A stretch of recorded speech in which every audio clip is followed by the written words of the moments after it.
एक जिंदा सांप राजा की लड़की के पेट में रहता था। सांप ने राजा की लड़की को अपने वश में किया हुआ था। जब रात होती तो वो कुछ देर के लिए राजकुमारी के मुख से बाहर निकलकर जंगल की तरफ चला जाता और सुबह होने से पहले ही वो फिर से उसके अंदर चला जाता। राजकुमारी इस बात से बिल्कुल अनजान थी कि उसके अंदर एक सांप ने डेरा डाला हुआ है। अनजाने में वो पूरी तरह से उस नाग के वश में थी। राजमहल में किसी को भी इस बात की भनक तक नहीं थी कि राजकुमारी के अंदर एक 7 फुट का सांप रहता है। सभी यही समझते कि पता नहीं राजकुमारी को क्या बीमारी लग गई जिसके कारण वो हमेशा अचेत रहती है। बड़े से बड़े वैद्य और हकीम भी इस बात का पता नहीं लगा पाए। लखन जब राजमहल के अंदर गया तो उसने देखा कि वहां पर बहुत सारे वैद्य और हकीम राजकुमारी को ठीक करने के लिए लगे हुए हैं। एक कोने में खड़े होकर चुपचाप लखन ये सारा माजरा देखने लगा। जब शाम का समय हुआ तो सभी हकीम और वैद्य धीरे धीरे करके वहां से चले गए। तब लखन राजा के मंत्री के पास गया और बोला, मंत्री महोदय, सभी अपना प्रयास कर चुके हैं, अब एक मौका मुझे भी दिया जाए।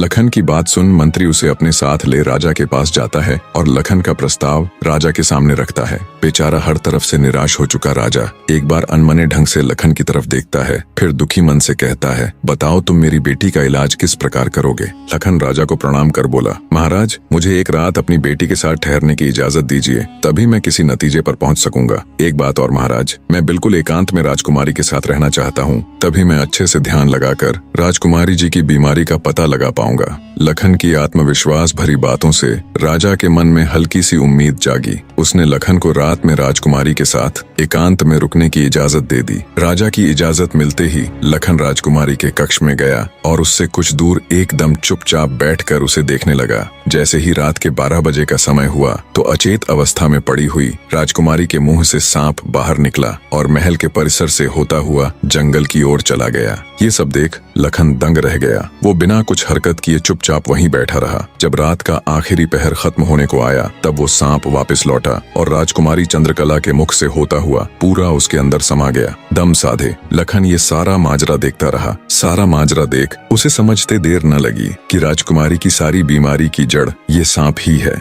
सुबह हुई तो राजा चंद्रसेन डर और बेसब्री के मिश्रित भावों के साथ लंबे लंबे कदम रखता हुआ अपने मंत्री के साथ राजकुमारी के कमरे में आया और बेसब्री से उसने लखन से पूछा, बताओ लड़के, तुम किस नतीजे पर पहुंचे? क्या मेरी बेटी ठीक हो जाएगी? लखन बोला, महाराज, मुझे राजकुमारी की बीमारी का पता चल गया है और ईश्वर ने चाहा तो वो जरूर ठीक हो जाएगी। आप मुझे एक रात का समय और दीजिए और मेरे लिए एक तलवार, एक मिट्टी से भरी हुई बड़ी सी बाल्टी का इंतजाम कर दीजिए। लखन की बात सुन राजा को बहुत सुकून मिला। उसने मंत्री को लखन के द्वारा मांगा गया सारा सामान उसे देने का निर्देश दिया। अब सभी को इंतजार था तो बस रात का।